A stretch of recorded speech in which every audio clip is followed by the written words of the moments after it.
শুরু করছি সময় সংবাদের বিশেষ আয়োজন নির্বাচনের পথ চলা। সঙ্গে আছি আমি তোহা খান তামিম। শুরুতেই দেখে নেব শিরোনামগুলো। বেগম খালেদা জিয়ার শারীরিক অবস্থা স্থিতিশীল, নিতে পারছেন চিকিৎসা, ধীরে ধীরে সুস্থ হয়ে ওঠার আশা মেডিকেল বোর্ডে, দেশবাসীর দোয়া কামনা।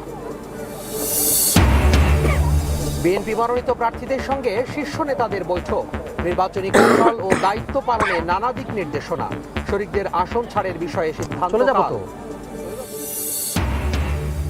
জিআইসি সেলে গুমের মামলায় শেখ হাসিনা সহ 13 জনের বিচার শুরুর আদেশ, ওবায়দুল কাদের সহ 7 জনের বিরুদ্ধে অভিযোগ আমলে নিলেন ট্রাইব্যুনাল, গ্রেফতারি পরোয়ানা। আইএমএফ থেকে অর্থ নিয়ে রিজার্ভ বাড়াতে চায় না কেন্দ্রীয় ব্যাংক, অর্থনীতি ভেঙে পড়ার শঙ্কা দেখছেন না গভর্নর, বললেন পৃথিবীর মধ্যে সবচেয়ে বেশি ঋণ খেলাপি বাংলাদেশে। এবং টাঙ্গাইলে যমুনার ভাঙনে গৃহহীন হাজারো মানুষ, স্থায়ী বাঁধ নির্মাণে কার্যকর ব্যবস্থা চান বাসিন্দারা, কৃষি ও ঐতিহ্য রক্ষায় পদক্ষেপ নেয়ার তাগিদ।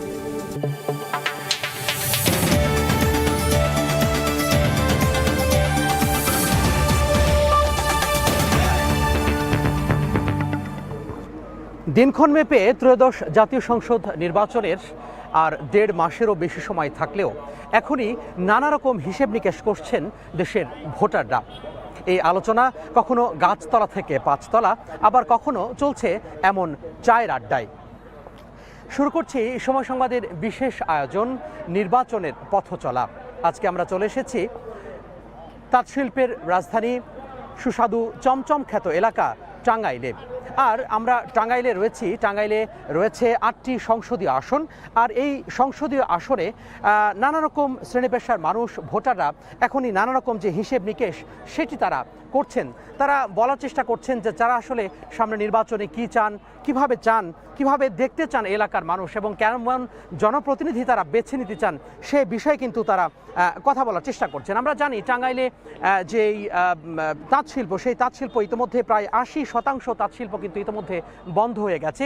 এটি আসলে খুবই উদ্বেগের বিষয়। পাশাপাশি রয়েছে নানা ধরনের যে কৃষি, স্বাস্থ্য, শিক্ষা, নানা ধরনের সমস্যা। আমরা এখানে দেখতে পাচ্ছি যে নানা শ্রেণী পেশার মানুষ এখানে রয়েছেন। আপনার নাম বলবেন এবং আপনি কি করেন? আমার নাম শফিকুর রহমান খান শফিক। আমি একজন ব্যবসায়ী, পাশাপাশি রাজনীতির সাথে আমি জড়িত। আচ্ছা, জনাব শফিক, এই যে তাঁত শিল্প বন্ধ হওয়ার পথে, এটিকে আসলে কিভাবে দেখছেন আপনারা? কেন আসলে এমন বন্ধ হয়ে গেল তাঁত শিল্প? একসময় তো ব্যাপক জৌলুস ছিল এই টাঙ্গাইল এলাকায় তাঁত শিল্পের। আসলে টাঙ্গাইলের তাঁত শিল্প একটি ঐতিহ্যবাহী শিল্প ছিল। বিগত দিনে এই তাঁত শিল্পের ব্যাপারে ফ্যাসিস্ট সরকার কোনো উদ্যোগই নেয়নি, বরঞ্চ এই শিল্পটাকে ধ্বংস করার জন্য যে কার্যক্রম পদক্ষেপগুলো সেগুলোই তারা নিয়েছে। তাঁতিদের উপরে হয়রানি করা হয়েছে, চাঁদা বসানো হয়েছে, সুতার উপর শুল্ক বসানো হয়েছে, পাশাপাশি যে যাতায়াত ব্যবস্থা, অবকাঠামোগত যে সমস্যাগুলো সেগুলো তো ছিলই। পরিবহন ব্যবসা, যোগাযোগের কারণে তাঁত শিল্পগুলো ওইভাবে প্রসার ঘটেনি। অতীতে কিন্তু এই টাঙ্গাইল জেলাকে তাঁত শিল্পের নগরী বলা হতো, শিক্ষা সাংস্কৃতিক নগরী বলা হতো, ক্রিয়ানগরী বলা হতো। সেই জিনিসগুলো আমরা বিগত 17 বছরে ধ্বংস করে ফেলেছিল বিগত ফ্যাসিস্ট সরকার। তো আমরা চাচ্ছি আগামী দিনে একটি নির্বাচিত সরকার, যে জনপ্রতিনিধি টাঙ্গাইল সদরে হবেন, ওনার পরিচিতি থাকবে সারা দেশব্যাপী। ওনার মাধ্যমে আমরা এই তাঁত শিল্পটাকে, হারানো তাঁত শিল্পটাকে পুনরুদ্ধার করতে চাই এবং আবার ফিরিয়ে আনতে চান যে তাঁত শিল্পের যে জৌলুস, সেই জৌলুস। আমরা আরও কয়েকজনের সাথে কথা বলতে চাই। আপনি কি করেন এবং আপনার নাম বলবেন? আমার নাম মোহাম্মদ রফিকুল ইসলাম। আমি একজন ব্যবসায়ী। আমার বাড়ি টাঙ্গাইল সদর থানার 6 নং পোড়াবাড়ি ইউনিয়নে। এই যে তাঁত শিল্প যে কোনো খোঁজ খবর নেয়নি গত দিনে যারা নেতৃত্বে ছিলেন, এখন আসলে কি চান আপনারা? বন্ধ হওয়ার পথে তাঁত শিল্প। ধন্যবাদ। আমি একজন তাঁতি এলাকার সন্তান। তাঁতিদের দুঃখ দুর্দশা আমি বুঝি। আগামী যে সরকার আসবে সেই সরকারের কাছে তাঁতিদের বিষয়ে আমার চাওয়া সেটা হচ্ছে যে তাঁত শিল্পটা সম্পূর্ণ ভারতমুখী হয়ে গেছিল, সুতার আমদানির কারণে বন্ধ হয়ে গেছে এবং তাঁতরা ন্যায্য মজুরি পায় না এবং তাঁত শিল্প টিকে রাখতে পারতেছে না। যে কারণে আগামী সরকারের কাছে আমার আহ্বান থাকবে তাঁতিদেরকে স্বল্প সুদে ঋণ দেওয়া এবং তাদের ব্যবসা চাঙ্গা রাখার জন্য শুল্ক সুতার উপর আমদানি শুল্ক কর কমায় দেওয়ার জন্য আহ্বান জানাবো। জি, অসংখ্য ধন্যবাদ। আমরা শুনছিলাম তাঁত শিল্পকে ফেরানোর জন্য যে ধরনের উদ্যোগ নেওয়া দরকার, এখানকার যারা নাগরিক রয়েছেন, ভোটার রয়েছেন, তারা তাদের মতো করে কথা বলছেন, দাবি দাওয়া পেশ করছেন। আমরা আমার ঠিক ডান হাতে একটু চলে যেতে চাই এবং আমরা একটু দেখতে চাই যে তারা আসলে কি বলছেন, আর কি কি পদক্ষেপ নেওয়া যেতে পারে তাঁত শিল্পকে ফেরানোর জন্য। তাঁতিদের ভর্তুকি বা তাঁতিদের সুতা যেটা আছে সেটা যেন তারা ন্যায্য মূল্যে পায়, এবং তাদের তৈরি যে শাড়ি, আমাদের মূলত টাঙ্গাইলের যে শাড়িগুলি তারা যেন বিক্রি করতে পারে। আমাদের যে হাটগুলি আছে সেখানকার সুব্যবস্থা করতে হবে। আর তাঁতিদের জন্য অন্যান্য যে ধরনের সুযোগ সুবিধাগুলি দেওয়া উচিত সেগুলি যদি তারা পায়, আমার মনে হয় যে তারা আবার ঘুরে দাঁড়াতে পারবে। বস্তুত আমার বাড়ি একটা তাঁতপল্লীতেই, আমার গ্রামের বাড়ি বল্লারামপুরে দড়িখুশিলা। তো সেখানে একটা সময় অনেক বড় বড় তাঁত পরিবার ছিল বা তাঁত তন্তুবাই পরিবার, তারা বসবাস করত এবং খুব ভালো অবস্থানে তারা ছিল। কিন্তু বর্তমানে তাদের একটার পর একটা মেশিনগুলি বন্ধ হয়ে যাচ্ছে, তারা অন্য পেশায় চলে যাচ্ছে, কেউ বিদেশ চলে যাচ্ছে। ধীরে ধীরে সেটি হারিয়ে যাওয়ার উপক্রম হয়েছে। ইতিমধ্যে আমরা জানি যে প্রায় 80% কিন্তু তাঁতের যেই কারখানাগুলো সেগুলো বন্ধ হয়ে গেছে এবং প্রায় 1.5 থেকে 2 লক্ষ শ্রমিক ইতিমধ্যে বেকার হয়ে গেছে। এটি বেশ উদ্বেগের বিষয়। পাশাপাশি জেলার যারা মানুষ রয়েছেন, যারা বাসিন্দা রয়েছেন, তারা চান যে এই ঐতিহ্যকে ফিরিয়ে আনতে। এছাড়া নানা ধরনের সমস্যার কথা কিন্তু আমরা জানি এবং করি। আপনারা এই যে তাঁত শিল্প রয়েছে, আর কি কি উদ্যোগ নেওয়া যেতে পারে তাঁত শিল্পকে ফেরানোর জন্য, আপনি কি মনে করেন? আমার মনে হয় যে তাঁত শিল্প আমাদের সামনে যে নির্বাচন হবে, জাতীয় সংসদ নির্বাচন হবে, এই নির্বাচনের মাধ্যমে আমাদের একজন শক্তিশালী এমপি ক্যান্ডিডেট যে নির্বাচিত হবে, তার মাধ্যমে এই যারা নিরীহ তাঁত শিল্প আছে তাদেরকে নগদ অর্থ সহায়তার মাধ্যমে ফিরিয়ে আনা হবে। জি, ধন্যবাদ। তাঁত শিল্প নিয়ে কথা বলছিলাম। এ জেলার অন্যতম জীবিকা নির্বাহের জায়গা কিন্তু কৃষি। আমরা জানি যে টাঙ্গাইলে প্রায় 62% মানুষ কৃষির উপর নির্ভরশীল। আমরা একটু কথা বলতে চাই এখানকার যারা নানা শ্রেণী পেশার মানুষ রয়েছেন, এই যে কৃষিতে কি কি ধরনের প্রতিবন্ধকতা আছে। প্রায় 62% মানুষ আপনাদের এই জেলায় কৃষির উপর নির্ভরশীল। আপনার নাম বলে আপনি কি করেন সেটি একটু বলবেন। আমি আনোয়ার পারভেজ খান, আমি পেশায় একজন ব্যবসায়ী। আসলে কৃষির মধ্যে আমাদের যে সমস্যাগুলো রয়েছে তার মধ্যে হলো যন্ত্রপাতি। আধুনিক যে সভ্যতায় যে আমাদের বাংলাদেশের বাইরে যে সমস্ত দেশগুলোতে যেভাবে কৃষি উৎপাদন করতে হয়, সেই উৎপাদনগুলোর যে প্রক্রিয়া, সেই প্রক্রিয়াগুলো আমাদের নাই। আর কৃষকরা এখানে ন্যায্য মূল্য পায় না। কারণ হলো এখানে সংরক্ষণের কোনো পদ্ধতি নাই। যেরকম দেশের বাইরে বিভিন্ন জায়গাতে যে প্রিজার্ভ করার মতো জায়গা আছে, যে সংরক্ষণ পদ্ধতি আছে, যেখান থেকে বাইরের লোকজনগুলো নিয়ে যাবে, যে পদ্ধতিগুলোর অভাবে আমাদের দেশে মধ্যস্বত্ব এক ধরনের ভোগী লোক আছে, যাদের সিন্ডিকেটের কারণে যারা কৃষক তারা ক্ষতিগ্রস্ত হচ্ছে। জি, অসংখ্য ধন্যবাদ। আমরা কথা বলবো এই যে অঞ্চলটি রয়েছে, অর্থাৎ সংসদীয় 8টি এলাকা রয়েছে টাঙ্গাইলে নানা সমস্যা, সম্ভাবনা এবং সংকটের কথা তুলে ধরতে চাই আমাদের এই অনুষ্ঠানের মাধ্যমে। আমরা একটু চলে যেতে চাই আমাদের সহকর্মী, অর্থাৎ টাঙ্গাইলের মানুষের সংবাদ সংগ্রহ নিয়ে যিনি কাজ করেন, সহকর্মী কাদির তালুকদার, তার কাছে। কাদির, আপনি টাঙ্গাইলের নানা ধরনের সমস্যা নিয়ে, সংকট নিয়ে একটি প্রতিবেদন তৈরি করেছেন। এই প্রতিবেদনে আপনি কি কি বিষয় সন্নিবেশিত করেছেন, কি কি বিষয় স্থান পেয়েছে প্রতিবেদনে? আমি আসলে টাঙ্গাইলের যে বিষয়গুলো তুলে ধরেছি তার মধ্যে প্রধান হচ্ছে কৃষিতে অনুন্নত কৃষি, এবং টাঙ্গাইল ঢাকার খুব কাছের একটি জেলা, তবুও টাঙ্গাইল কিন্তু অনুন্নত হিসাবে আছে। এখানে পর্যাপ্ত মিল কারখানা নাই। টাঙ্গাইলের যে ঐতিহ্যবাহী তাঁতপল্লী রয়েছে সেটিকে শিল্পনগরী ঘোষণা করার কথা ছিল বিগত সরকারের, এখন পর্যন্ত সেটিও হয়নি এবং নানা ধরনের প্রতিবন্ধকতা রয়েছে। আপনাকে অসংখ্য ধন্যবাদ। আমরা সহকর্মী কাদির তালুকদারের যে প্রতিবেদনটি রয়েছে সেই প্রতিবেদনটি এখন দেখে নেব।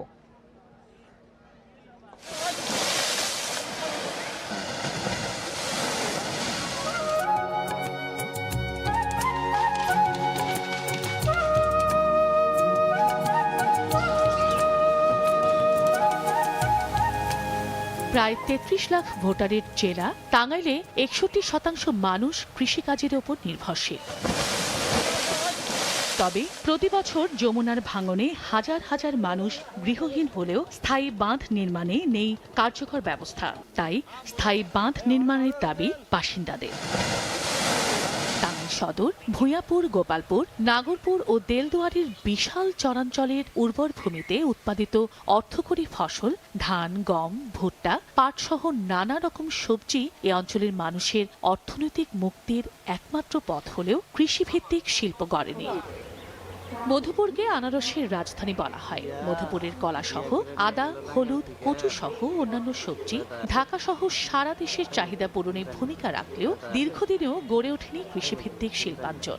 নির্বাচনে যারা পাশ করে তারা বলে গেছে যে কৃষক যাতে সুবিধা পায় সেই স্বার্থে আমরা কাজ করবো, কিন্তু দেখা যায় নির্বাচনের পরে এই ধরনের কোনো কাজই করে না। যে সরকারি আহুক সারের দামটা খালি বাড়তি থাকে, কমায় না। ইন্ডাস্ট্রিগুলো যা প্রতিষ্ঠানগুলো হলে আমাদের বিভিন্ন কর্মসংস্থান হবে। সুষম উন্নয়নে কাজ করবে জনপ্রতিনিধি হিসেবে তাকে আমরা নির্বাচিত করতে চাই। পোড়াবাড়ির চমচম জিআই পণ্য হিসেবে বিশ্ব দরবারে জায়গা করে নিয়েছে। পাথরাইলের তাঁত শাড়ি জিআই স্বীকৃতি পেয়ে ইউনেস্কোর সাংস্কৃতিক ঐতিহ্যের তালিকায় মনোনীত হয়েছে। অর্থনৈতিক সমৃদ্ধ সম্ভাবনাময় টাঙ্গাইল শাড়ি বর্তমানে ধ্বংসের দ্বারপ্রান্তে পৌঁছে ৮০% বিলুপ্ত হলেও কর্তৃপক্ষের নজরদারি মিলছে না। টেকসই অর্থনৈতিক উন্নয়নের জন্য এই ইনফ্রাস্ট্রাকচারটা যাতে দীর্ঘমেয়াদী পরিকল্পনা নিয়ে তৈরি করা হয়, যাতে কৃষক থেকে শুরু করে ভোক্তারা সবাই এই উন্নতির ফল ভোগ করেন। পর্যটনের অপার সম্ভাবনাময় টাঙ্গাইল জেলা বিশাল বনাঞ্চল সহ ৮টি রাজবাড়ি, আতিয়া মসজিদ ও এশিয়া মহাদেশের সবচাইতে বেশি ২০১ গম্বুজ বিশিষ্ট মসজিদ। পর্যটন কর্তৃপক্ষ ছড়িয়ে ছিটিয়ে থাকা এসব স্থাপনা সংরক্ষণ সহ প্রয়োজনীয় ব্যবস্থা নিলে শিল্পের বিকাশ ঘটতে পারে। টাঙ্গাইল জেলায় মোট জনসংখ্যা ৪৫ লাখ, মোট ভোটার ৩২,৯৬,০৯ জন, পুরুষ ভোটার ১৬,৫১,৩৪১ জন, মহিলা ভোটার ১৬,৪৪,৬৪২ জন, তৃতীয় লিঙ্গের ভোটার ২৬ জন, কেন্দ্র ১,০৬৩টি, কক্ষ ৩,৪০৬টি। সময় সংবাদ, টাঙ্গাইল। আমরা টাঙ্গাইলের সহকর্মী কাদির তালুকদারের তৈরি করা একটি প্রতিবেদন দেখছিলাম যে সেখানকার নানা সংকট সম্ভাবনার কথাও কিন্তু এই জেলার মানুষের উঠে এসেছে। বিশেষ করে নানা ধরনের যে সমস্যা রয়েছে কৃষি, স্বাস্থ্য, শিক্ষা এবং তাঁতশিল্প সহ এখানকার যে জিওপণ্য রয়েছে অর্থাৎ চমচম এবং তাঁতশিল্প সবগুলি কিন্তু উঠে এসেছে। আমরা আরও কয়েকজনের সাথে কথা বলতে চাই এই চায়ের আড্ডায় যারা বসে আছেন। আপনি কি করেন? আপনার নাম বলবেন, আপনি বসে বলতে পারেন। আমার নাম শামীমুর রহমান খান। আমি আসলে কৃষকদের নিয়ে একটু সংগঠিত করার এবং তাদের সমস্যা নিয়ে কাজ করার চেষ্টা করি। অনেকে বলছেন যে এই যে কৃষি পণ্য সরবরাহ করার ক্ষেত্রে প্রতিবন্ধকতা রয়েছে, সারের সংকট রয়েছে, সারের দাম বেশি, মূল্য নিয়ে তারা কথা বলছেন। আপনি আসলে কি মনে করেন এই বিষয়টা নিয়ে? আমার কথা কি, আমি গত ঠিক ১ বছর আগে আমি প্রতিটা ইউনিয়নে কৃষকদের নিয়ে তাদের ভাবনা নিয়ে একটু কথা বলেছি এবং প্র্যাকটিক্যালে তাদের বক্তব্যগুলো তুলে নিয়ে এসেছি যে তাদের আসলে কি সমস্যা, কি বলতে চায় তারা বলে আমাদের টাঙ্গাইলে 12টি ইউনিয়নের মধ্যে 8টা ইউনিয়ন চর অঞ্চল। চরের ভিতর দিয়ে আমাদের নদী গিয়েছে, কিন্তু সেই নদী থেকে পানি ব্যবস্থাপনার বড় অভাব রয়েছে। আমাদের চর অঞ্চলে ঠিকভাবে পানি যায় না, এর জন্য আমরা ব্যাপকভাবে ফসল উৎপাদন করতে পারিনি। ওটি হয়তো মৌসুমি কিছু ফসল উৎপাদন করতে হয় এবং আমাদের যখন বীজ প্রদান করা হয় এই বীজটা সময় মতো যায় না, এটা পরে যায়। বীজের যে সঠিক টাইমটা সেটা সরকারিভাবে ম্যানেজমেন্ট করতে করতে অনেক টাইম এখানে খেয়ে দেয়। আর বিশেষ করে যখন চূড়ান্ত সারের টাইম থাকে, এই টাইমে সারের দামটা বৃদ্ধি হয়ে যায়। কোথায় কিভাবে এটা নিয়েও কাজ করার চেষ্টা করতেছি যে আসলে কোথা থেকে এই সমস্যাগুলো হয়। আমি আশা করি যে এখানে যে জনপ্রতিনিধি থাকবে, আমাদের যে কৃষক সমাজকে যদি উপকৃত না করতে পারে তাহলে তো আমাদের দেশের উপকৃত হবে না। এই কৃষক সমাজের উপকারটা আগে করতে হবে। এর জন্য এদের যে পণ্য পরিবহন, আমাদের পশ্চিমাঞ্চলে বেশ কিছু জায়গায় ব্রিজ নেই, এটা নৌকা করে এনে পণ্য পরিবহনে আমাদের ব্যয় বেড়ে যায় এবং এখানে মধ্যস্বত্ব ভোগী আছে। এই বাজার পর্যন্ত আসতে মধ্যস্বত্ব ভোগীর কারণে বেড়ে যায়, অথচ যারা উৎপাদন করে তারা সঠিক মূল্য পায় না, এটা অন্যরা মূল্যগুলো নিয়ে যায়। এই যে সমস্যা, সেচ ব্যবস্থা, সারের অব্যবস্থাপনা এবং বীজ, এবং পরিবহন এবং মধ্যস্বত্বভোগী এই জিনিসগুলো যদি লক্ষ্য করা যায় তাহলে আমি মনে করি যে কৃষকদের উন্নয়ন ঘটবে। জি, আপনাকে অসংখ্য ধন্যবাদ। কথা শুনছিলাম একজন ভোটার এবং নাগরিকের সাথে, তিনি বলছিলেন নানা ধরনের কৃষি নিয়ে যে সংকটের কথা, সামনে যিনি জনপ্রতিনিধি হয়ে আসবেন তিনি যেন এই বিষয়গুলো আসলে নিয়ে কাজ করেন সত্যিকার অর্থে, তাহলে আসলে যে বৈপ্লবিক পরিবর্তন কৃষির ক্ষেত্রে সেটি চলে আসবে। আমরা জানি যে নানা ধরনের সমস্যা কিন্তু রয়েছে আপনাদের এলাকায়। আর কি কি সমস্যার কথা আপনি বলতে পারেন? সামনে যিনি নির্বাচিত হয়ে আসবেন ত্রয়োদশ জাতীয় সংসদ নির্বাচনে, তার প্রথম কাজটি আপনাদের এই জেলা নিয়ে কী হতে পারে?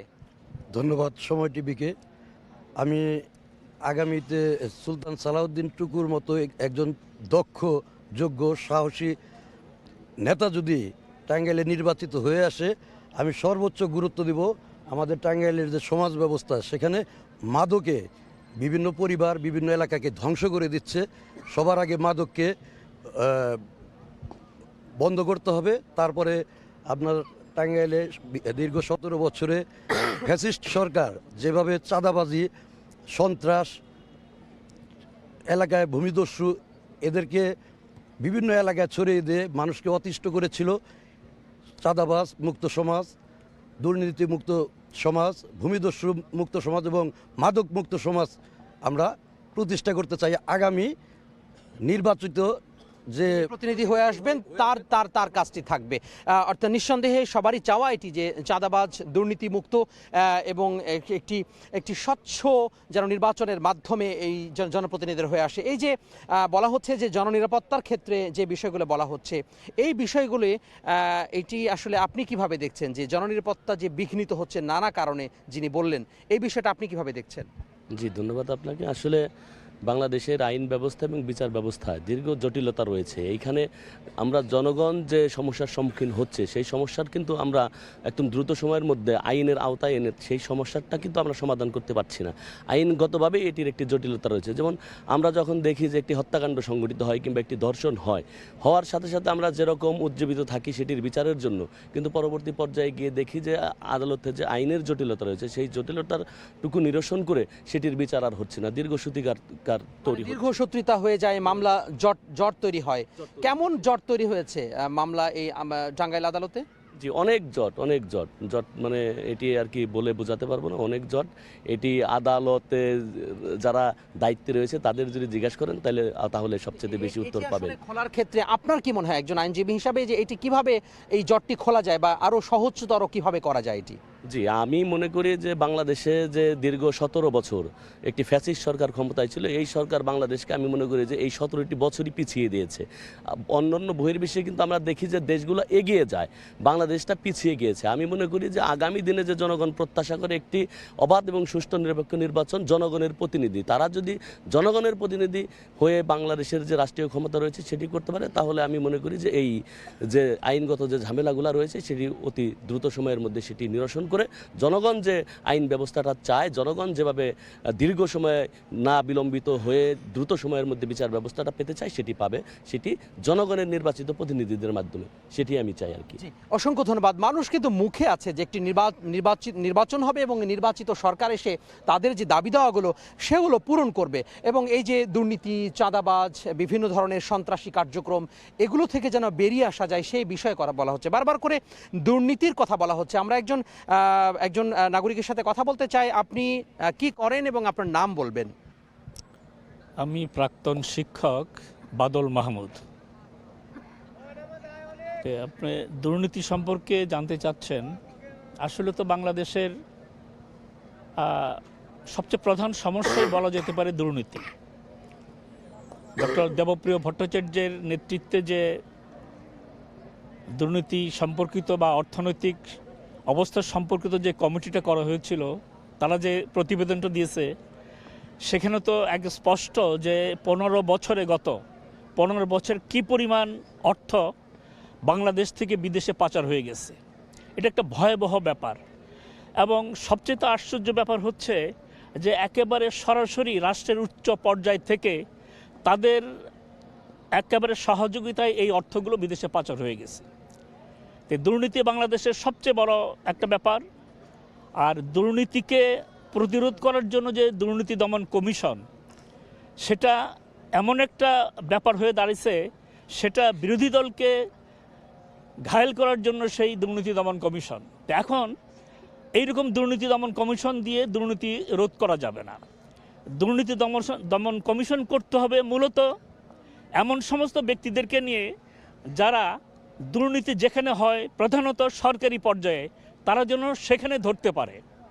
সেই জন্যই বর্তমান সরকার দুর্নীতি দমন কমিশন, নির্বাচন কমিশন এবং বিভিন্ন সাংবিধানিক কমিশনগুলোকে গঠন করার জন্য যে একটি প্রস্তাবনা রেখেছে, যেটা আপনার আগামী গণভোটের মধ্যে এটার পক্ষে সমর্থন চাওয়া হবে। এই যে সংস্কার, সেই সংস্কারের মাধ্যমে যে সংস্কারের মধ্যে যে আপনার কমিশনগুলো করা হবে বা বাছাই কমিটি করা হবে, যে নির্বাচন কমিশন, দুর্নীতি দমন কমিশন, আপনার পিএইচসি ইত্যাদিতে। তো এইটা যদি করা যায়, আইন বিভাগ, শাসন বিভাগ এবং নাগরিকদের মধ্য থেকে লোকজন থেকে নিয়ে, অর্থাৎ সরকারি দল বিরোধী দলের একটা ভারসাম্যপূর্ণ একটা কমিটি করে যদি তাদের মাধ্যমে দুর্নীতি দমন কমিশনটা করা যায়, কিছুটা হলেও তাহলে কাজে দিবে। আশা করা যায় যে তারা এই বড় বড় দুর্নীতিগুলো ধরতে তাদের অন্তপক্ষে একটু পিছু ভাবতে হবে না, যে তাদেরকে আবার সমস্যায় পড়তে হবে। অসংখ্য ধন্যবাদ আপনাকে। হ্যাঁ, দুর্নীতি কিভাবে আসলে রোধ করা যায় সে বিষয়ে মতামত দিচ্ছিলেন। আমরা কথা বলছি টাঙ্গাইলে, এবং টাঙ্গাইলে মানুষের দুঃখ দুর্দশা এবং নানা চাপার গল্প শুনছি। আমরা এখন চলে যাব ইলিশের বাড়ি খ্যাত চাঁদপুরে। চাঁদপুরের মানুষের ভাবনা, সেখানকার তরুণ প্রবীণ নানা ধরনের ভাবনার কথা তুলে ধরবেন আমাদের সহকর্মী ফারুক আহমেদ।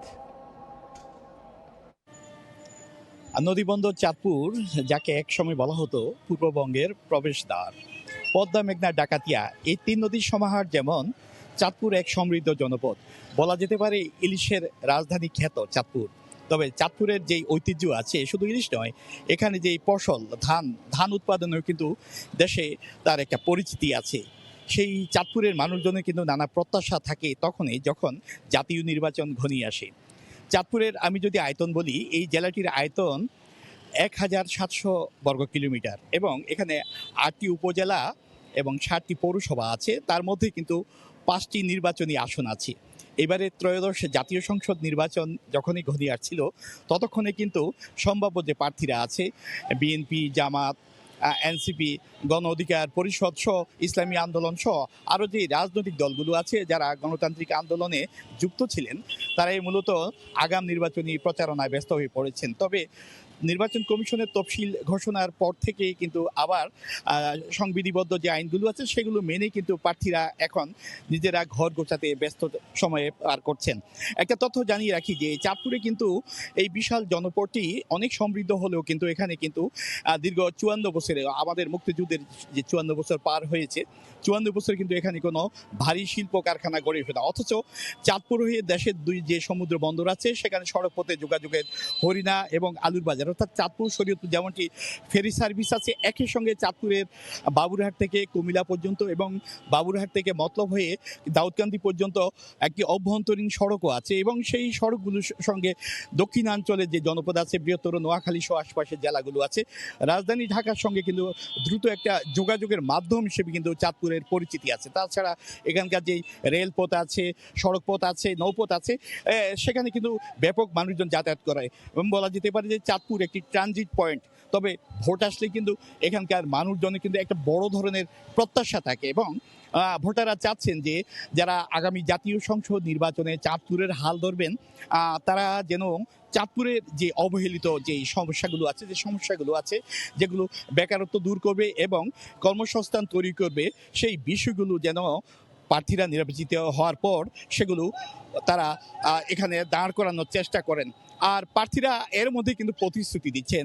যেমন চাঁদপুর 3 আসনে যিনি প্রার্থী আছেন বিএনপি, তিনি বলেছেন চাঁদপুরে ইপিজেড স্থাপন করা হবে, বা অন্যান্য যে আসনের প্রার্থীরা আছেন, বিশেষ করে বিএনপি বা জামায়াত ইসলামী সহ অন্যান্য দলের যে প্রার্থীরা আছেন, তারাও কিন্তু নানা রকম প্রতিশ্রুতি দিচ্ছেন এবং সবার আগে তাদের প্রতিশ্রুতি হচ্ছে যে বাংলাদেশকে এগিয়ে নেওয়া, অর্থাৎ সারা দেশের মতো চাঁদপুরের শিক্ষা, স্বাস্থ্য, বেকারত্ব দূর করা এবং অবকাঠামো উন্নয়নে তারা ভূমিকা রাখতে চান।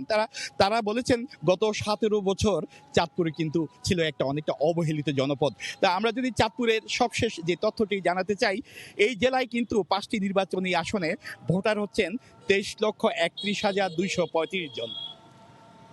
এই ছিল আমার কাছে চাঁদপুরের সবশেষ। যারা ভোটার রয়েছেন তাদের আগামী নির্বাচনের ভোট ভাবনার কথা শুনছিলাম। সহকর্মী ফারুক আহমেদ যুক্ত হয়েছিলেন সরাসরি আমাদের। আমরা ফিরছি আবারও টাঙ্গাইলে। টাঙ্গাইলের যারা ভোটার রয়েছেন, টাঙ্গাইলের যারা মানুষ রয়েছেন তাদের কথা শুনছিলাম। আমরা একটু তরুণ প্রজন্মের কথা শুনতে চাই, যাদের মাধ্যমে নতুন বাংলাদেশ আমরা পেয়েছি। সেই তরুণ প্রজন্মের কথা শুনতে চাই। আপনি কি করেন? আপনি ভোটার হয়েছেন কিনা? জি, আমি ভোটার হয়েছি। এর আগে কি ভোট দিয়েছেন আপনি? সুযোগ পাইনি আর কি। আচ্ছা, এবার প্রথম ভোটাধিকার প্রয়োগ করবেন, কেমন লাগছে যে প্রথম ভোট দেবেন? আপনার ভোটে জনপ্রতিনিধি নির্বাচিত হবে, কেমন লাগছে আপনার কাছে? আমি অবশ্যই অনেক আনন্দিত। আমার বয়স 30। আমি 3বার এখন পর্যন্ত ভোটার হওয়ার পরে সংসদ নির্বাচন পেয়েছি, কিন্তু আমার ভোট আমি এখন পর্যন্ত প্রয়োগ করতে পারিনি। আমার পছন্দের ব্যক্তিকে আশা করি আগামী নির্বাচনে ভোট দেবেন ইনশাআল্লাহ। আপনি কি মনে করেন পছন্দের ব্যক্তির মধ্যে কি কি গুণ থাকা উচিত? আপনি এমন কাকে নির্বাচিত করতে চান, মানে তার মধ্যে কি কি গুণ থাকতে হবে? অবশ্যই সন্ত্রাস, চাঁদাবাজ এবং কিশোর গ্যাং এবং মাদকমুক্ত সমাজ গড়তে যেই ব্যক্তি ভূমিকা রাখবে, আশা করি আমি তাকেই নির্বাচিত করব ইনশাআল্লাহ। ধন্যবাদ। আমরা আরও কয়েকজন তরুণের সাথে কথা বলতে চাই, একটু জানার চেষ্টা করব। এই যে কিশোর গ্যাংয়ের কথা বলা হচ্ছে, এই কিশোর গ্যাংয়ের দৌরাত্ম আসলে অনেকেই অভিযোগ করছেন যে অনেক দৌরাত্ম বেড়েছে টাঙ্গাইলে। আপনারা কি মনে করছেন? আমাদের টাঙ্গাইলে মানে অনেক কিশোর গ্যাংয়ের উৎপাত বেড়ে গিয়েছে। তো আমরা এমন একজন ব্যক্তিকে চাই টাঙ্গাইল সদরে, যে এই সিন্ডিকেট, চাঁদাবাজ, ভূমিদস্যু, এই কিশোর গ্যাং নির্মূল করবে এবং সুন্দর টাঙ্গাইলকে গড়ে তুলবে। আমরা এইরকম একজন ব্যক্তিকে আশাবাদী। জি, ধন্যবাদ। তরুণ প্রজন্ম হিসাবে, তরুণ প্রজন্মের প্রতিনিধি হিসাবে কেমন প্রার্থী পেতে চান আপনারা? জি, ধন্যবাদ। আমরা আসলে টাঙ্গাইলে সন্ত্রাস যেভাবে কিশোর গ্যাং আমরা এতদিন স্বৈরাচারের আমলে ভুক্তভোগী হয়েছি, বিশেষ করে কিশোর গ্যাংটা মুক্ত করলে আমার মনে হয় টাঙ্গাইলে অনেক সুন্দর আমরা টাঙ্গাইল পরিবেশ পাবো। এবং যুব সমাজ, ছাত্র সমাজকে যদি বেকারত্ব দূর করা যায়, আমি মনে করি, আমি বিশ্বাস করি এই কিশোর গ্যাংটাও কমে যাবে।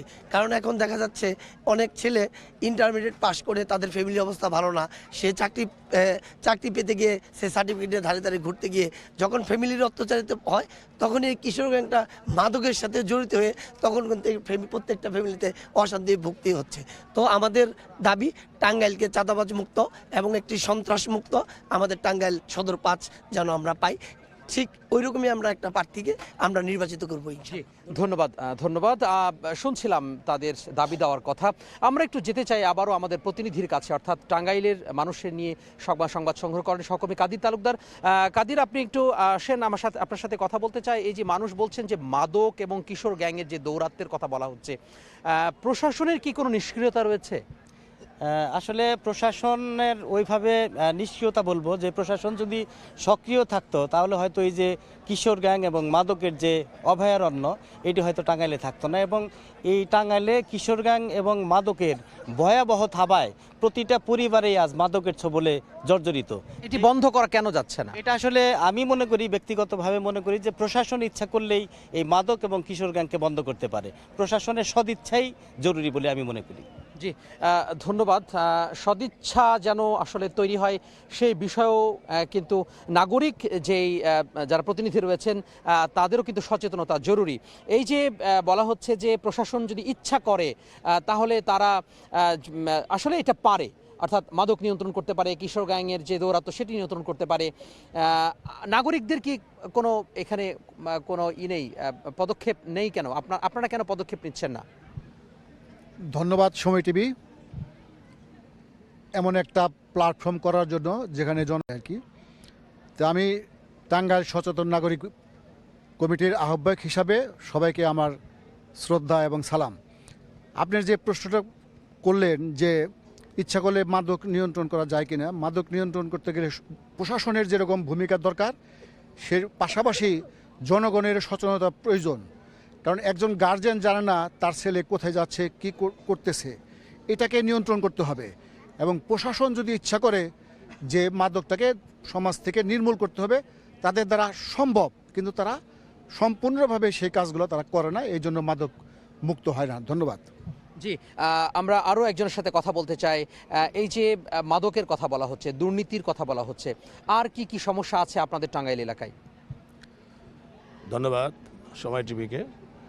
মাদক এবং আপনার ওই চাঁদাবাজি, ছিনতাই, মোড়ে মোড়ে ছিনতাই হয় এবং কিশোর গ্যাং, এই কিশোর গ্যাংরা এরা আপনার ওই মাদকের টাকা জোগাড় করার জন্যে এরা মূলত ছিনতাই এবং চুরি, মোবাইল ছিনতাই হয়, মোবাইল চুরি হয়, এগুলো করে। প্রশাসনিক কি কোনো দুর্বলতা আছে কিনা? প্রশাসনিক দুর্বলতা আমরা এই বর্তমান যে সরকার, এই সরকারকে আমরা লক্ষ্য করি যে প্রশাসনিক যারা কর্মকর্তা কর্মচারী আছে তাদের ভিতরে এক ধরনের উদারতা আমরা লক্ষ্য করি। উদাসীনতা না উদারতা? উদাসীনতা আমরা লক্ষ্য করি। ওনাদের সঙ্গে আমরা কখনো কখনো যোগাযোগ যদি করি তাহলে ওনারা বিভিন্নভাবে পাশ কাটানোর চেষ্টা করে এবং ওনারা সেখানে এইগুলো পদক্ষেপ নিতে অনেক সময় নেয়। যে পদক্ষেপ নেওয়ার সময় নিতে নিতে যে দেখা যায় যে এই ক্রাইমগুলা অলরেডি সফলতা অর্জন করে তারা সেখান থেকে চলে যায়। এরা কিন্তু আপনার এই নেশাখোর যারা আপনার কি কিশোর গ্যাং যারা, তারা কিন্তু শুধু মানুষের কাছে চিন্তা করে না, এরা কিন্তু এদের পিতামাতার সঙ্গে, এদের অভিভাবকদের সঙ্গেও দুর্ব্যবহার করে, এদেরকেও মারপিট করে। এ ধরনের পরিবারগুলো এভাবে ধ্বংস হয়ে যাচ্ছে মাদকের ছোবলে। আমরা কখনোই চাইবো না এটি। নিঃসন্দেহে প্রশাসনিক যেই তৎপরতা সেটি বাড়াবে, পাশাপাশি জনসাধারণের যে সচেতনতা সেটিও বাড়বে। আমরা কয়েকজন নারী সদস্য এখানে লক্ষ্য করছি, তাদের সাথেও কথা বলবো। সামনে নির্বাচন, এই নির্বাচনে আপনারা কেমন প্রার্থী পেতে চান এবং আপনারা সামনে নির্বাচনের যে পরিবেশ সেটির ব্যাপারে আপনারা কেমন দেখছেন? ধন্যবাদ সময় টিভিকে। আসলে আমরা সামনের ত্রয়োদশ জাতীয় সংসদ নির্বাচন এমন একজন প্রার্থীকে চাচ্ছি যিনি সাদা মনের একজন মানুষ হবে। এই যে টাঙ্গাইল সদর 5 আসন, এটা হলো টাঙ্গাইলের একটা প্রাণকেন্দ্র। এখানের যতগুলো এলাকা আছে, এলাকার রাস্তাঘাটের খুব বেহাল দশা, রাস্তাঘাট মোটেই ভালো না। স্বৈরাচার ফ্যাসিস্ট হাসিনার সময়ে এখানে আইন শৃঙ্খলা বাহিনীর একটা অবনতি ছিল, যেখানে মাদকাসক্তি এবং কিশোর গ্যাংয়ের মাধ্যমে সমাজকে কুলসিত করা হয়েছে, যেটার দমন নিপীড়নের জন্য কোনো সুব্যবস্থা ছিল না।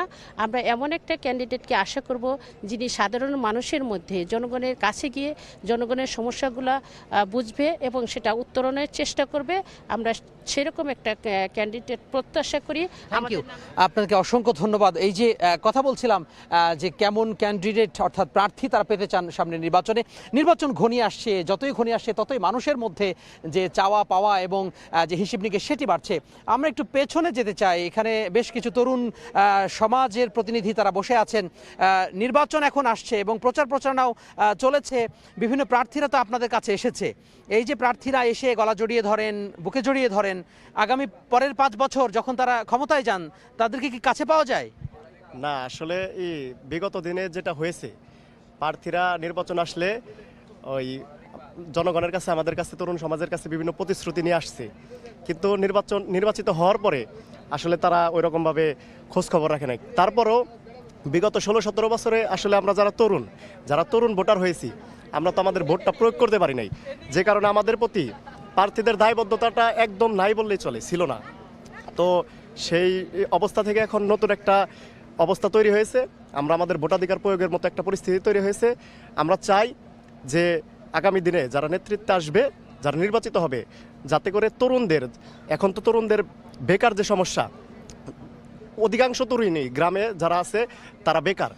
তো যারা নির্বাচিত হবে তাদের প্রতি আমাদের দাবি থাকবে যাতে করে এই বেকার সমস্যাটা দূর করে কর্মসংস্থানের যেন সৃষ্টি করা হয়। আমি আরেকটু পেছনে যেতে চাই, আপনি একটু আসবেন, আপনার সাথে একটু কথা বলতে চাই। এই যে বলা হচ্ছে যে নানা ধরনের যে সমস্যা রয়েছে, অর্থাৎ কর্মসংস্থানের অভাব রয়েছে, কেমন বাংলাদেশ দেখতে চান সামনে নির্বাচন পরবর্তী যে নতুন সরকার আসবে সেই সরকারের কাছে কেমন বাংলাদেশ দেখতে চান? আমরা চাই যাতে কোনো সমস্যা না থাকে, মানুষের কর্মজীবন যাতে ভালো হয় সেই বাংলাদেশে আমরা দেখতে চাই আগামীতে। জি, অসংখ্য ধন্যবাদ। অর্থাৎ কর্মসংস্থান সৃষ্টি হোক, তরুণদের চাওয়া এবং তরুণদের পরম পাওয়া, এটি তারা বারবার করে একই কথাই বলছেন। আমি এখানে আরও কয়েকজন বসে আছেন, তাদের সাথে একটু কথা বলতে চাই। এই যে সড়ক ব্যবস্থার কথা বলা হচ্ছে, আপনাদের এখানে প্রায় 23টি জেলা কিন্তু এটির সাথে সংযুক্ত, অর্থাৎ যাওয়া আসা করেন। উত্তরবঙ্গের প্রায় 17টি রয়েছে, ময়মনসিংহ বিভাগের আরও 5টি রয়েছে। তো এই যে সড়ক দুর্ঘটনা কিন্তু আমরা শুনি যে গণমাধ্যমে প্রচারিত হচ্ছে, প্রতিনিয়ত সড়ক দুর্ঘটনা হয়, এটি আসলে রোধে কি পদক্ষেপ নেওয়া উচিত আপনার নাগরিক হিসাবে আপনি কি মনে করেন? সড়ক দুর্ঘটনা আসলে এটা প্রতিনিয়তই হয়, বিশেষ করে আমাদের টাঙ্গাইলে যে মানে ট্রাফিক ব্যবস্থাগুলো এটা ততটা ভালো না। ওনারা যদি ইচ্ছা করতো বা নিয়ন্ত্রণ করতো গতিরোধগুলা, তারপরে যে ভিড়গুলো আছে, আর বিশেষ করে আমাদের রাস্তাগুলো একেবারে খুবই খারাপ। রাস্তাগুলোর যে কাজ করে, রাস্তাগুলো একেবারে নিম্নমানের কাজ হয়। যে ঠিকাদার কাজগুলা করে, যদি পরবর্তীতে যে কাজগুলা ভালো হচ্ছে কিনা খারাপ হচ্ছে, এই তদারকিটা মনে হয় যে মানে বিল পাস হওয়া পর্যন্তই এনাফ, এরপরে আর কোনো খোঁজ নেয় না। রাস্তার কোনো খোঁজই নেয় না। যদি একটা রাস্তা যদি সীমাবদ্ধতা থাকতো যে এই রাস্তাটা মানে এতদিন চলবে বা এতদিন পরে রাস্তাটা খারাপ হতে পারে, রাস্তা তো মানে গাড়ি চলাচল করলে অবশ্যই খারাপ হবেই। আপনি তদারকির কথা বলছেন, যেন প্রতিনিয়ত তদারকি করা হয়। সড়ক দুর্ঘটনা নিয়ে আরও কথা শুনতে চাই এখানকার যারা নাগরিক রয়েছেন তাদের কাছে।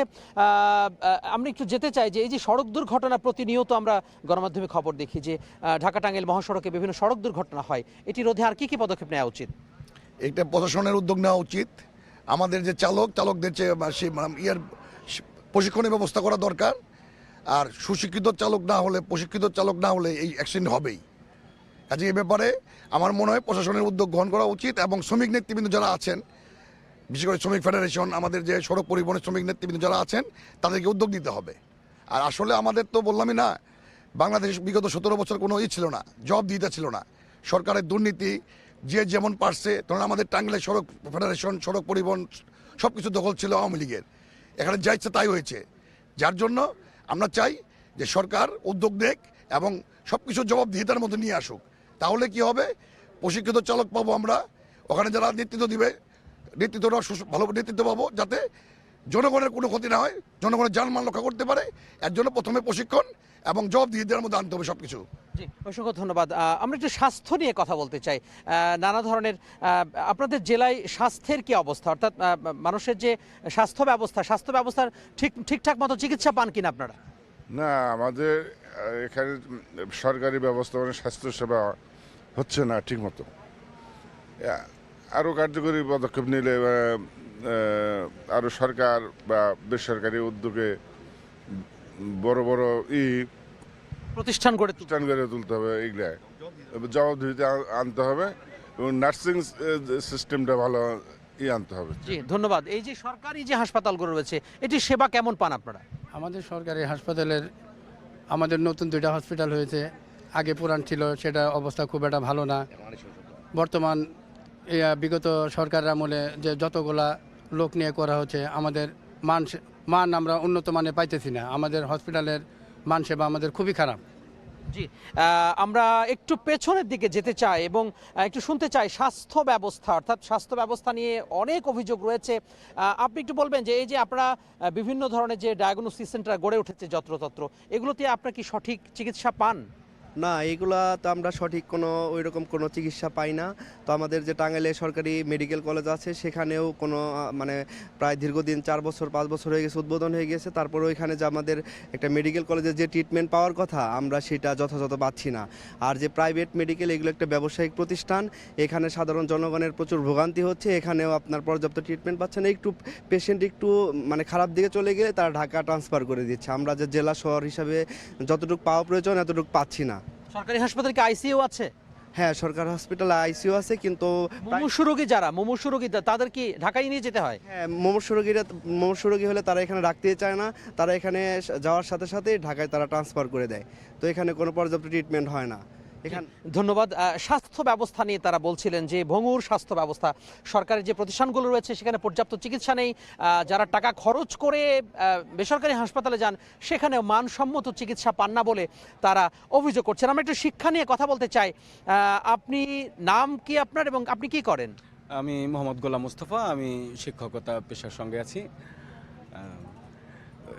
শিক্ষা তো বরাবরই আমাদের সেই কলোনিয়াল যে ইংরেজদের সময়ে যে ব্যবস্থাপনা ছিল, আমরা পড়েছি যে সেই লাড সাহেবের 3 পায়ের যে কুকুর, যে এখনও সেই একই অবস্থায় শিক্ষা ব্যবস্থা চলছে। তো আমাদের টাঙ্গাইল শিক্ষানগরী, কিন্তু এই শিক্ষানগরীতে শিক্ষা একটা বাণিজ্যিক ব্যবসায় পরিণত হয়েছে। তা আমাদের কিভাবে বাণিজ্যিক ব্যবস্থাটা আসলে কিভাবে তৈরি হলো? আসলে আমাদের যে যারা দরিদ্র বা খেটে খাওয়া মানুষ, তাদের সন্তানদের জন্য ভালো শিক্ষার কোনো প্রতিষ্ঠান এই শহরে নেই। যেগুলো বেসরকারি প্রতিষ্ঠান রয়েছে, প্রাইভেট প্রতিষ্ঠান, সেগুলোতে অনেক বেশি তাদেরকে খরচ বহন করতে হয়। সেখানে তাদের এই দরিদ্র খেটে খাওয়া মানুষের সন্তানদের পড়াতে পারে না। সরকারি স্কুল রয়েছে হাতে গোনা 2-1টি, সেখানে মেধাবী ছাত্ররা হয়তো পড়ে, কিন্তু অপেক্ষাকৃত দরিদ্র শ্রেণীর মানুষের সন্তানরা সেখানে পড়াশোনা করতে পারছে না। তো অন্যান্য যে বেসরকারি প্রতিষ্ঠানগুলো রয়েছে, সেই প্রতিষ্ঠানগুলোর খরচও অনেক বেশি। কিভাবে সামনে যিনি জনপ্রতিনিধি হবেন, যে সরকার আসবে, তাদের কাছে আমাদের প্রত্যাশা থাকবে কিভাবে এই যে দরিদ্র বা খেটে খাওয়া মানুষদের সন্তানেরা যেন শিক্ষা গ্রহণ করতে পারে, সঠিক শিক্ষা বা ভালো প্রতিষ্ঠানে পড়াশোনা করতে পারে। যে বিন্দুবাসিনী স্কুলে আমাদের যে সরকারি স্কুলটা, সেখানে 40 টাকা বেতন দিয়ে পড়তে পারলে শহরের অন্যান্য স্কুলেও সে যেন কম টাকায় এই শিক্ষা নিতে পারে, এটি থাকবে প্রত্যাশা। এবং আরেকটা বিষয়, সামনের যে সরকার, তাদের কাছে সবারই প্রত্যাশা বেশি, যেহেতু আমাদের বিগত সময়ে শিক্ষকরা কথা বলতে পারেনি, কৃষক কথা বলতে পারেনি, তো এখন কথা বলার একটা সুযোগ এসেছে। যে আমাদের যে 2010 থেকে যে কারিকুলাম চলছে সৃজনশীল, আসলে শিক্ষা হচ্ছে স্থান কাল পাত্রভেদ। আমাদের দেশের মানুষের জন্য আমাদের এই পরিবেশে আসলে এই সৃজনশীল পদ্ধতি বাস্তবসম্মত নয়। অর্থাৎ শিক্ষা কারিকুলামের যে পরিবর্তন অবশ্যই বাস্তব ভিত্তিক আসতে হবে। যেমন মাঝখানে যে ফিনল্যান্ড থেকে আমাদের জন্য যে কারিকুলাম আসছিল, আমরা শিক্ষকরা কেঁদেছি, কিন্তু কথা বলতে পারিনি, কারণ কথা বললে আমাদের বেতন বন্ধ হয়ে যেত, এই জন্য আমরা বলতে পারিনি। কিন্তু আর নিশ্চয়ই সামনে আপনারা কথা বলতে পারবেন, সেই প্রত্যাশা থাকবে নিশ্চয়ই। যা কথা বলার যে স্বাধীনতা, সেটি নিশ্চয়ই থাকবে, যেটি এতদিন ছিল না বলে অভিযোগ পাওয়া যায়। এই যে শিক্ষা ব্যবস্থার কথা বলা হচ্ছে, আপনারা একজন অভিভাবক হিসেবে আপনি কি মনে করেন, শিক্ষা কি, সন্তানরা কি সঠিক শিক্ষা পাচ্ছে স্কুলে গেলে, শিক্ষা প্রতিষ্ঠানে গেলে? স্কুলের যেরকম পরিবেশ, সেভাবে পোলাপান ভালোভাবে শিক্ষা গ্রহণ করতে পারছে না, কারণ পর্যাপ্ত শিক্ষকের অভাব, তারপরে ক্লাসের যে দুরূহ ব্যবস্থা, বিভিন্ন রকম শিক্ষার্থীদের যে পড়াশোনার জন্য যে সকল বিষয় উপকরণগুলা, সেগুলো পর্যাপ্ত নেই, সেজন্য শিক্ষার মান মোটামুটি ভালো না আমাদের টাঙ্গাইলের অবস্থা। জি, ধন্যবাদ। টাঙ্গাইলে বেশ অনেকগুলো সমস্যা নিয়ে আমরা কথা শুনছিলাম। নদী ভাঙন কিন্তু টাঙ্গাইলে একটি বড় সমস্যা। এই যে নদী ভাঙন, ক্রমশই নদী ভাঙনে বিলীন হয়ে যাচ্ছে যে বসতভিটা, মানুষ নিঃস্ব হচ্ছেন। আমরা আরও একবার আমাদের প্রতিনিধি কাদির তালুকদারের কাছে যেতে চাই। কাদির, আপনি আমাকে একটু উল্লেখ করবেন কিনা নদী ভাঙনের কি অবস্থা এবং সঠিক যে ব্যবস্থাপনা, সেটি সরকারের পক্ষ থেকে, প্রশাসনের পক্ষ থেকে নেওয়া হচ্ছে কিনা? টাঙ্গাইলে আসলে ব্যাপকভাবে নদী ভাঙন শুরু হয় বর্ষা মৌসুমে, বিশেষ করে সেই প্রতি বছর প্রায় হাজার হাজার ঘরবাড়ি নদী ভাঙনের কবলে পড়ে মানুষজন কিন্তু ঘরবাড়ি হারা হয়ে যায়। তো এরপরেও সিরাজগঞ্জ অংশে নদীর দুই পাশে, এক পাশে সিরাজগঞ্জ, এক পাশে টাঙ্গাইল, সিরাজগঞ্জ অংশে বেড়িবাঁধের একটি ব্যবস্থা হয়ে গেলেও টাঙ্গাইল অংশে কিন্তু এখন পর্যন্ত বেড়িবাঁধ হয় নাই, এবং প্রতিনিয়তই বালু উত্তোলন লেগেই থাকছে। যারা ভূমিদস্যু আছে, বালু খেকো আছে, এরা কিন্তু প্রতিনিয়ত বালু তুলে বিক্রি করে যাচ্ছে, যে কারণে নদী ভাঙনের কবল থেকে টাঙ্গাইলকে রক্ষা করা যাচ্ছে না। এটা আসলে দীর্ঘমেয়াদী একটি প্রসেস। যদি স্থায়ী বাঁধ নির্মাণ না হয়, তাহলে টাঙ্গাইলে নদী ভাঙন কোনোভাবেই রক্ষা করা সম্ভব না, এবং প্রতি বছর হাজার হাজার মানুষ এর থেকে রেহাই পাচ্ছে না। জি, আপনাকে ধন্যবাদ। নিশ্চয়ই এই অনুষ্ঠানের মাধ্যমে যারা সংশ্লিষ্ট রয়েছেন প্রশাসনিক, তারা নিশ্চয়ই সুনজর দেবেন এখানে, যাতে করে নদী ভাঙন রোধে কার্যকর যে ব্যবস্থাপনা, সেটি আসলে করা হয়। আমরা আরও কয়েকজনের সাথে, আমার হাতের বামে যারা বসে রয়েছেন এই চায়ের আড্ডায়, তাদের সাথে একটু কথা বলতে চাই। আপনারা দেখছেন নির্বাচনের পথচলা, এবং এই নির্বাচনের পথচলায় আজকে টাঙ্গাইলে আমরা এসেছি। টাঙ্গাইলের জেলার যে মানুষের যে দুঃখ দুর্দশা রয়েছে, আগামী নির্বাচনে আর কি দাবি দেওয়া নতুন সরকারের কাছে আপনাদের থাকবে? বাংলাদেশ 17 বছর যাবৎ মানুষ ভোট দিতে পারে না। 17 বছর পর একটি অবাধ সুষ্ঠু নির্বাচন হবে, এটা জাতি আশা করে এবং টাঙ্গাইলের মানুষ আশা করে। তো আমরা চাই যে একটি স্বচ্ছ জবাবদিহিতামূলক একটা সরকার, এবং যে জনগণের কথা বলবে, জনগণ যে কথাগুলো চায়, জনগণের যে দাবিগুলো থাকে, সেই দাবির সাথে যারা জনপ্রতিনিধি হবে তারা যেন একত্র হয়ে কাজ করেন। একত্র হয়ে কাজ করলেই আমার বিশ্বাস যে টাঙ্গাইলের একটি পরিবর্তন দরকার। আমরা সবাই পরিবর্তন চাচ্ছি, যে মানুষের মনের যে কষ্টগুলো, মানুষকে যেভাবে ধোঁকা দেওয়া হয়েছে, সেই ধোঁকা থেকে মানুষ বেরিয়ে আসতে চায়, এবং আমাদের সকলের সহযোগিতা দরকার। বিশেষভাবে উল্লেখযোগ্য প্রশাসন, তাদের, কারণ রাষ্ট্রটা পরিচালনা করে প্রশাসনের লোকজন, তাদেরও আন্তরিকতার সাথে দায়িত্বগুলো পালন করা উচিত। এবং রাজনৈতিক কর্মী যারা আছেন তারা রাজনীতি কেন করছেন, দেশ ও জনগণের জন্য রাজনীতি করছেন, এই বোধোদয় একটু রাজনীতি নেতা কর্মীদের মধ্যে আরও বেশি করে জাগ্রত হওয়া দরকার। তাহলে হয়তো দেশের একটি মৌলিক পরিবর্তন হতে পারে। জি, ধন্যবাদ। আর কি কি সমস্যা আপনি উল্লেখ করতে চান? সামনে সরকার, নতুন সরকার আসছে, এই নতুন সরকারের কাছে আর কি কি পেতে চান আপনি? নতুন সরকারের কাছে আমরা এই দেশের জনগণ চায় সুন্দর জীবনযাপন করা, সন্ত্রাসমুক্ত বাংলাদেশ এবং দখলদারিত্ব মুক্ত বাংলাদেশ, এইটাই এই সরকারের কাছে আশা করে। আগামীতে যে সরকার আসবে সেই সরকারের কাছে সাধারণ মানুষের চাহিদা যে সন্ত্রাস, কিশোর গ্যাং এবং মাদক মুক্ত বাংলাদেশ আগামী সরকার উপহার দেয়, এটাই জনগণের প্রত্যাশা। জি, অসংখ্য ধন্যবাদ। একটু পেছনের দিকে যেতে চাই, আমার হাতের বামে পেছনের দিকে যেতে চাই এবং জানার চেষ্টা করব তারা আর কি কি সমস্যার কথা। আপনারা তো তরুণ প্রজন্ম, একটু যদি উঠে দাঁড়াতেন কষ্ট করে, তাহলে এই যে আর কি কি ধরনের চাওয়া থাকবে আপনাদের? নানা ধরনের কথা এসেছে, সড়ক ব্যবস্থাপনা, উন্নত যোগাযোগ ব্যবস্থাপনা, দুর্নীতি, সন্ত্রাস, মাদকের কথা উঠে এসেছে। আর কি কি সমস্যা আছে আপনাদের এলাকায়? আমাদের এলাকায় সমস্যা ড্রেনের ব্যবস্থা, রাস্তার সমস্যা, পানির সমস্যা, তারপরে আপনার সঠিক সময়ে বিগত সরকারের সময় বিদ্যুতের সমস্যা ছিল অনেক। আমরা চাবো যে নতুন সরকার আসলে মানে সঠিক বিদ্যুৎ থাকে, গ্যাস থাকে। আমরা সবাই পৌরসভায় অনেক জায়গায় গ্যাসের নেই, ড্রেন ব্যবস্থা খুবই খারাপ। এগুলো যেন নতুন সরকার দেখে। অসংখ্য ধন্যবাদ। জি, বসুন প্লিজ আপনি। নানা ধরনের সমস্যার কথা কিন্তু তারা বলছেন। সামনে নির্বাচন ঘনিয়ে আসছে এবং নির্বাচন যতই ঘনিয়ে আসছে ততই মানুষের মধ্যে চাওয়া পাওয়া এবং সব মিলিয়ে মানুষের মধ্যে যে আশার সঞ্চার হচ্ছে নতুন সরকারকে ঘিরে, যাতে করে নতুন সরকার তাদের চাওয়া পাওয়া, এই যে স্বপ্নগুলো, এই দাবিগুলো তারা বাস্তবায়ন করেন। আমি কথা বলতে চাই আরও একজনের সাথে এবং জানার চেষ্টা করব যে এই যে মাদকের কথা উঠে আসছে, দুর্নীতির কথা উঠে আসছে, কিংবা চাঁদাবাজি, দখলদারিত্ব, এই বিষয়গুলো কিভাবে আরো প্রার্থীর কাছে তুলে ধরা যায়, আপনি আসলে কি মনে করেন? আসলে আমরা তো দীর্ঘদিন একটা ফ্যাসিবাদের কবলে ছিলাম, তো আমাদের সদরে এমন একজন প্রার্থী দরকার যার জাতীয় পর্যায়ে বলেন অনেক ক্ষমতা থাকবে। তার কাছে যখন আমরা এই বিষয়গুলো বলবো, সে যেন খুব স্মুথলি বিষয়গুলো, প্রশাসন আছে, পুলিশ প্রশাসন, উপজেলা প্রশাসন, ডিসি প্রশাসন, এদের কাছে বলে সমস্যার সমাধান করে, এরকম প্রার্থী আমরা চাই সদরে। ধন্যবাদ। আপনি আর কি কি যোগ করতে চান? এখানে আসলে এই মাদকের এই ফ্যাসিস্ট 17 বছরের এই ফ্যাসিস্ট সরকার যেভাবে পোলাপানদেরকে, ছোট ছোট বাচ্চাদেরকে নিয়ে ধাপিত করে দিছে বিরোধী দলদের উপর আক্রমণ করার জন্য, এগুলো একটা ডাইভার্ট করে দিছিল মাদকের উপরে। সেই ফ্যাসিস্ট সরকার উৎখাত হওয়ার পরে এখন টাঙ্গাইলে একটা জাতীয় একটা নির্বাচন হচ্ছে সামনে।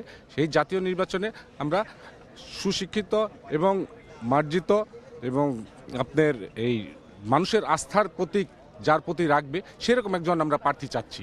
আপনি কিছু যোগ করতে চান? বুঝতে পারিনি। আপনি কিছু যোগ করতে চান আপনার আসন নিয়ে?